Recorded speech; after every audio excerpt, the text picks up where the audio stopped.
Hey everyone, welcome back to my channel. Today's story is full of suspense, tension, and a moment of ultimate realization that you won't forget. So stick with me until the very end. It all started at a dinner, nothing fancy, just a gathering with close friends and colleagues. The mood was light, laughter flowed freely, and everything seemed normal, or so I thought.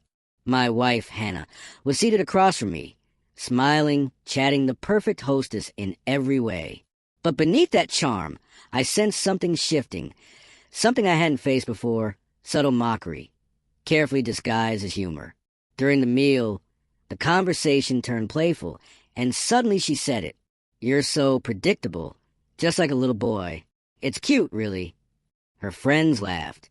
At first, I tried to shrug it off, telling myself it was just a joke, harmless teasing in front of everyone. But the tone, the smirk, the way her eyes glinted with amusement, it was intentional. Not playful, not innocent. It was cutting, humiliating, and directed squarely at me. For months, I had felt this growing distance. Her jokes, the dismissive remarks, the subtle digs, they weren't just occasional lapses in manners. They were part of a pattern, a way of undermining me while maintaining her public image. And in that moment, at that table, surrounded by laughter that felt like knives, I realized something critical. I had been tolerating this for too long. I had tried to ignore it, to laugh it off, to pretend it didn't hurt. But it did. Every word, every smirk, every public joke had been eroding the respect and love I had for her.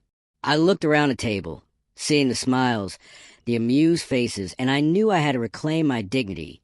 Not with words, not with anger, but with action. So I did something I hadn't done in years. I stood up, slowly, deliberately, making sure everyone could see. I didn't shout, I didn't make a scene. I just stood, the chair scraping softly against the floor, and looked her in the eye. "Hannah," I said calmly, my voice steady, "I think we're done here." The laughter stopped instantly. Her smirk faltered. The room went silent, the shift in energy palpable.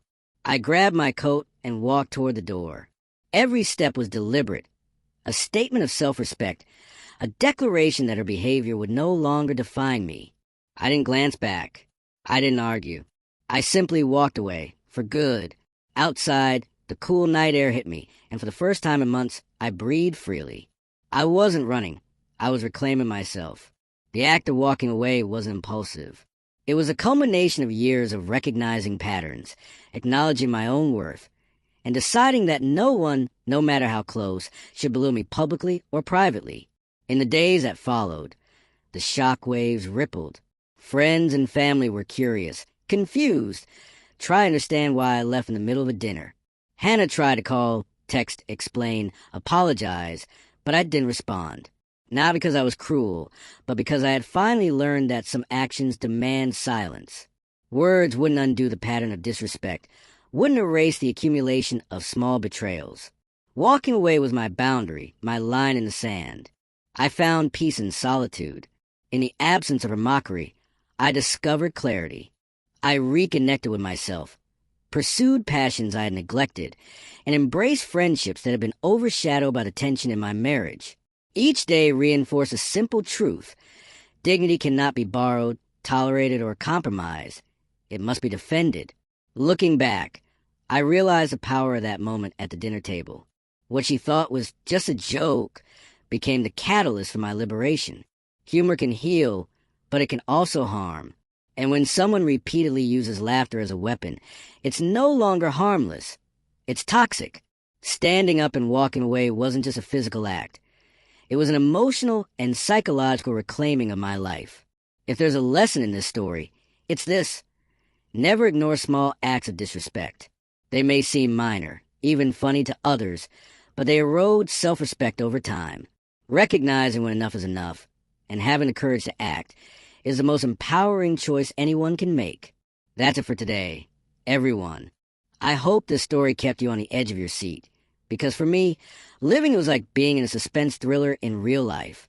Don't forget to like, subscribe, and hit the bell icon for more stories of suspense, emotional intensity, and life-changing decisions. Until next time, remember, sometimes walking away is the strongest thing you can do.